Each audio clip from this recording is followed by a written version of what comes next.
Inveja. Inveja é algo maligno. A inveja, ela não provém de Deus. Eu equiparo a inveja igual aos ciúmes. O invejoso, ele é capaz de fazer mal para ele, desde que a outra pessoa não alcance também o benefício, só por inveja. Ele é capaz de te prejudicar a si mesmo, a sua família, para que o outro não seja abençoado. A inveja. E a gente tem que tomar cuidado sobre o que falamos e com quem falamos. Vou te dar um conselho.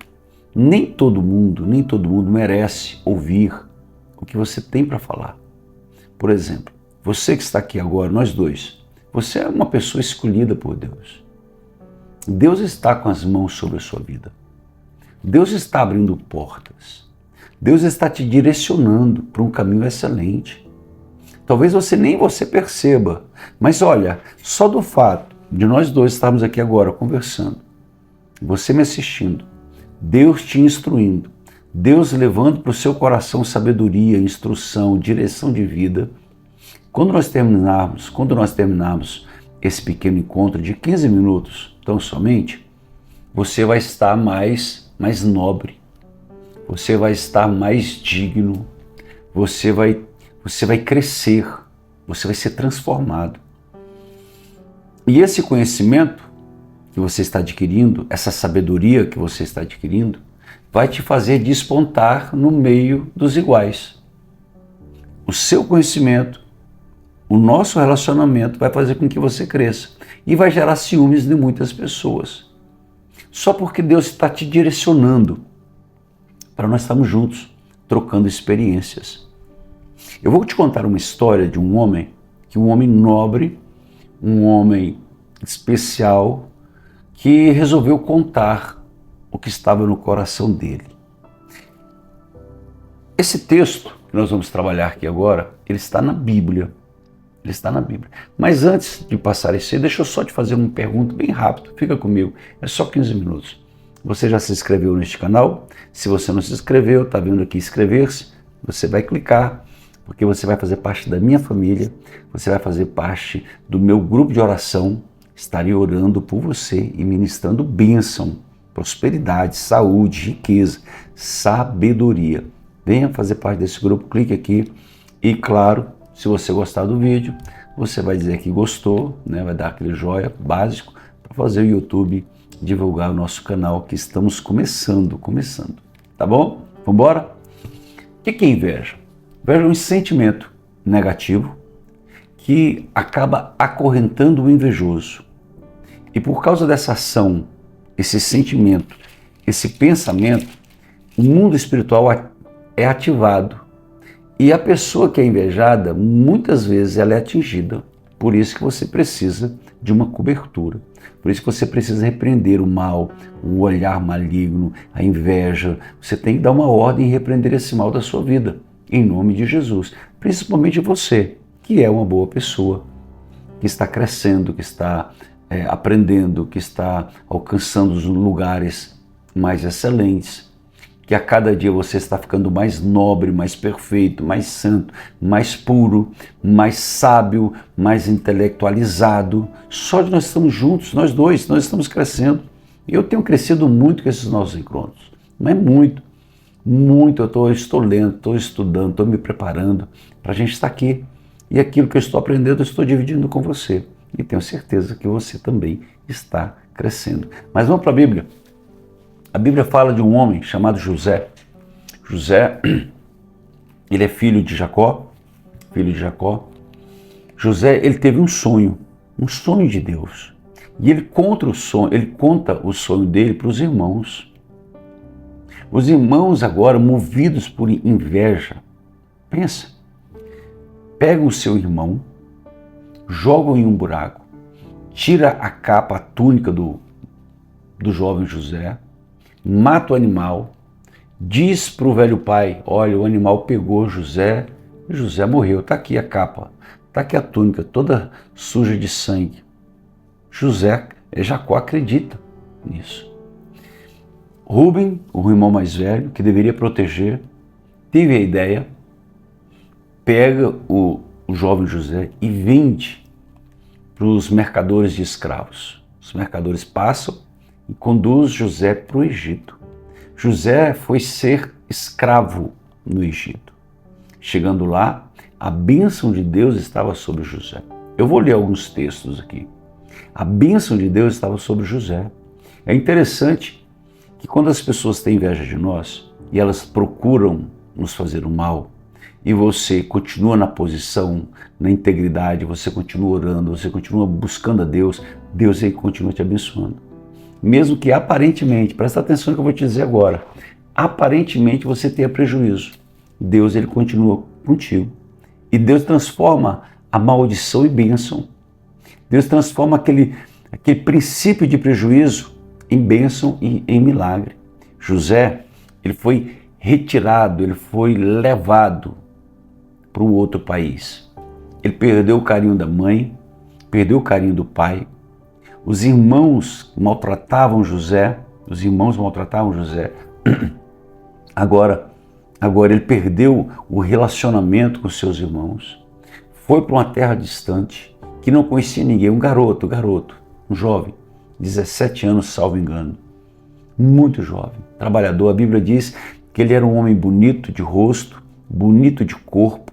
Eu tenho umas imagens de quem poderia ser José.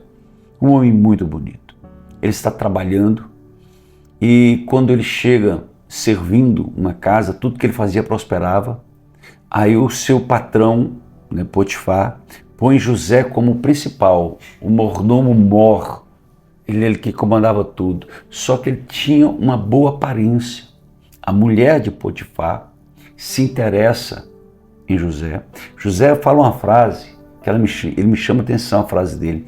Quando a mulher tenta seduzir o seu empregado José se esquiva e ele diz algo fantástico. Ele diz assim: como que eu estou aqui pelo favor de Deus? Como que eu vou pecar contra o meu Deus? José não pensou no marido dela, no seu patrão. José não pensou em nada. Ele só falou assim: como que eu vou pecar contra Deus? Isso a gente tem que pensar. A gente tem que rever o que a gente faz. Como que você vai pecar contra Deus? Quando o pecado vem, primeira coisa que você tem que ter na sua mente: como que eu vou pecar contra o meu Deus? José foge. Quando ele foge, a mulher fica com raiva, tenta segurar, ele corre, ela ficou tão irada que ela chegou para Potifar e falou: ó, tá aqui a capa de José. Ele me agrediu e saiu correndo. José volta para a prisão, volta para o poço, perde de novo. Ficou lá alguns anos. Ele revelava, ele tinha visões, ele interpretava sonhos. Interpretou 2 sonhos na prisão. E quando um dos colegas, um dos prisioneiros sai, ele lembra que José interpretava sonhos. Faraó tem um sonho. O escravo, que agora é liberto, fala para Faraó: lá na prisão tem um jovem hebreu que interpreta sonho. Manda chamar José. José interpreta sonho de Faraó. Faraó o coloca agora como o segundo homem mais poderoso do Egito. Era Faraó e o primeiro ministro, José. José era o homem mais poderoso. Nessa rápida história que eu te contei aqui, passaram-se mais ou menos 15 anos. José agora já está com seus 30 anos. Um homem poderoso, rico. Aí a revelação começa a acontecer. O sonho de Faraó começa a acontecer. Os irmãos de José, que venderam José para os ismaelitas, agora vão para o Egito comprar comida. Lá está José, o homem mais poderoso, mais forte, mais influente de toda a terra. José vê os seus irmãos. Quando os irmãos venderam José, José era um garoto, agora era um homem com seus 30 anos, sábio, poderoso, eu acredito muito, muito bem vestido. Os irmãos nunca iriam reconhecer, nunca iriam reconhecer. Aqui começa algo que eu quero pensar com você. É como que Deus trabalha na nossa vida. Às vezes a gente passa por situações que a gente não compreende. Bem provável que você está passando por uma luta muito forte que você não compreende por que você está passando. Bem provável Deus está te deslocando de ponto. Deus está te mudando de estações. Deus ele está renovando a sua vida. Mas para isso acontecer, vou te dizer com toda sinceridade, é muito choro. Geralmente quando Deus nos desloca, a gente não percebe o trabalhar de Deus. E aí vem o choro, aí vem a angústia, porque você tem amigos e amigos te deixaram. Você gostava de muitas pessoas, elas te abandonaram só porque agora você é crente, só porque agora você serve a Deus. Você era uma boa pessoa bem querida, agora as pessoas estão te rejeitando só por causa da sua fé. É porque você se posicionou. Porque você se posicionou. Eu passei por uma fase na minha vida que eu não entendia nada. Eu não sabia o que estava acontecendo. Só estava no turbilhão. Uma luta, uma prova, uma dificuldade me envolvendo. O que eu fiz? Eu fiquei quieto. Eu me encolhi em Deus. Eu me escondi no esconderijo do Altíssimo. E aquele vento veio e foi passando. Eu fiquei na posição e o vento foi. Quando o vento foi, eu fui ter compreensão daquilo que Deus estava fazendo. E era necessário eu passar. Tem coisas que a gente não quer, mas a gente tem que passar. Porque a gente está crescendo, está amadurecendo. Né? Na linguagem bem assembleiana, a gente vai ficando com couro grosso. Uma linguagem mais coach, a gente vai ficando mais resiliente. A gente vai ficando mais firme, com a fé enraizada. Uma fé, sabe? Uma fé inabalada. A luta que você passa, bem provável, é um trabalhar de Deus. Então descanse no Senhor. E se for o maligno, despreocupa mais ainda, que é aí que não te toca mesmo, é aí que o diabo não faz nada, ele não tem poder para tocar em você. Você é servo, você é servo de Deus, você é uma bênção nessa terra. Você é uma bênção para essa geração. Você é aquele que propaga o Evangelho. Deus tem ouvido as tuas orações. Fica firme no Senhor. Os irmãos de José, já encerrando, os irmãos de José foram comprar comida. José se apresenta para os seus irmãos. Os seus irmãos não demoram a entender. Tem todo um enredo que você vai ler em Gênesis 50. Os irmãos demoram a entender. Os irmãos falam sobre José. José, ele entra para uma outra sala e chora compulsivamente, de saudade dos irmãos, da alegria de ver os irmãos. E daqui a pouco ele se revela para os seus irmãos. O velho Jacó vem, morre, e é justamente aqui que eu quero deixar para você, que é em Gênesis 50, versículo 20, que diz assim: vós bem intentais mal contra mim, porém Deus o tornou em bem, para fazer conforme se vê neste dia, para conservar em vida a um povo grande. Agora, pois, não temais, eu vos sustentarei a vós e os vossos meninos, os vossos filhos. Assim os consolou e falou segundo o coração deles. Os irmãos de José venderam José. Quando o pai de José morre, José é o homem mais poderoso do Egito, depois, claro, de Faraó. Quando Jacó morre, os irmãos falam: agora ele vai nos matar. Agora vai nos matar. Aí José vem e diz assim: não tenho medo. Deus transformou o mal que vocês fizeram em bênçãos. Deus, ele estava na condução da vida de José desde o momento que José nasceu. Aquele momento de que Deus soprou o sonho para José, era Deus. E Deus transformou aquela ação maligna em bênção. O que eu quero te dizer, Deus vai transformar a sua vida e essa luta que você passa, Deus vai transformar em bênção.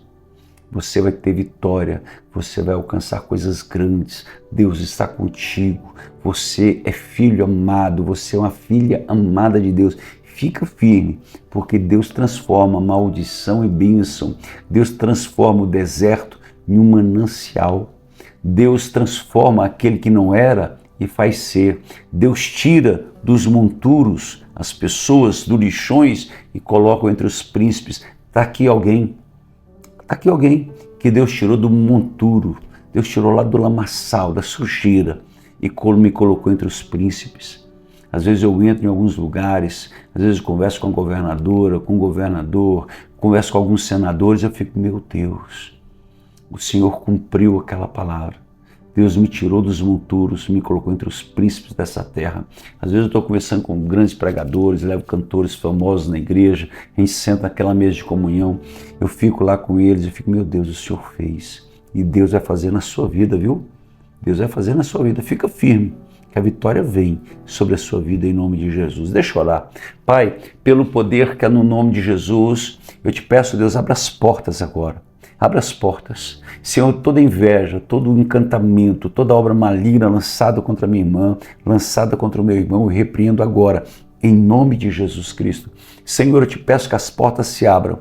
Eu te peço, Deus, que o milagre aconteça. Eu te peço que haja prosperidade, saúde e riqueza. Senhor, eu profetizo aqui agora, nesse momento, todas as sortes de bênçãos espirituais nos lugares celestiais em Cristo Jesus. Senhor, guarda a vida do meu irmão, guarda a entrada e a saída, guarda, Deus, quando ele chegar e quando ele partir, ao deitar e ao levantar, em nome de Jesus. Senhor, eu abençoo esse meu irmão, eu abençoo a minha irmã, em nome de Jesus. Amém? Deus te abençoe. Lembrando, amanhã, às 18 horas, amanhã cedo, 6h23, 6h23 e às 18 horas, e nós vamos começar alguns estudos ao meio-dia. Um estudo poderoso, escatológico. Vamos falar sobre anjos, demônios, quebra de maldições. Vai ser extraordinário. Um estudo grande, toda semana. Tá bom? Deus abençoe a sua vida. Fique em paz. Eu te amo muito. Um abraço.